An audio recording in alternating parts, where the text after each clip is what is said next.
வணக்கம். வறுமை மற்றும் பெற்றோர் மறுமணம் ஆகியவற்றால் சிறுவர் இல்லங்களில் சேர்ப்பதற்காக அனுமதி கோரும் சிறுவர்களின் எண்ணிக்கை வடக்கில் அதிகரித்துச் செல்வதாகவும் இது புதியதொரு சவாலாக மாறியுள்ளதாகவும் வடக்கு மாகாண ஆளுநர் நா. வேதநாயகன் யுனிசெப் பிரதிநிதிகளிடம் சுட்டிக்காட்டினார்.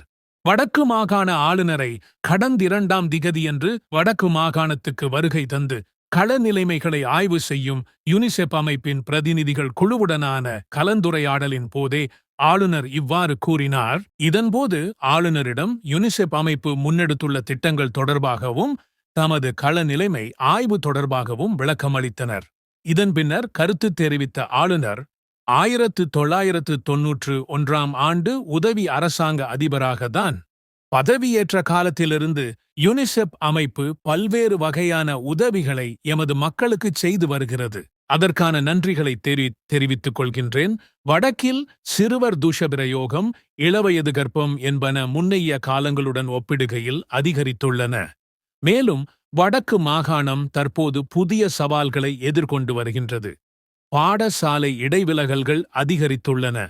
சிறுவர் இல்லங்களுக்கு சிறுவர்களை சேர்க்கும் போக்கு அதிகரித்து செல்கின்றது. இதற்கு பல்வேறு காரணங்கள் உள்ளதாக கண்டறியப்பட்டுள்ளது.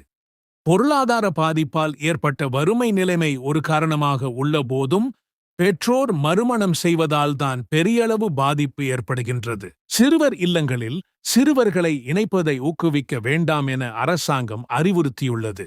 ஆனால் சிறுவர் இல்லங்களை நோக்கி வருபவர்களை இணைக்காமல் விட்டாலும் பாதிப்புகள் ஏற்பட வாய்ப்பு இருக்கின்றது. குறிப்பாக சிறுவர் தூஷ பிரயோகத்துக்கான சந்தர்ப்பங்கள் அதிகமாக இருக்கின்றன. எனவே இது எமக்கு சிக்கலான நிலைமையாக உள்ளது எனவும் ஆளுநர் சுட்டிக்காட்டினார். அதேவேளை மனநல பாதிப்புக்குள்ளாகும் சிறுவர்களை பராமரிப்பதற்கான தங்க வைப்பதற்கான அரச இல்லங்கள் இல்லை என்று வடக்கு மாகாண சிறுவர் நன்னடத்தை திணைக்கள ஆணையாளர் சுஜீவா சிவதாஸ் சுட்டிக்காட்டினார். இந்த சந்திப்பில் யூனிசெப்பின் சிறுவர் பாதுகாப்பு தலைமை அதிகாரி ரியோனா அஸ்லான்சிவிலுடன் சிறுவர் பாதுகாப்பு அதிகாரிகளும் பங்கேற்றனர். நன்றி, வணக்கம்.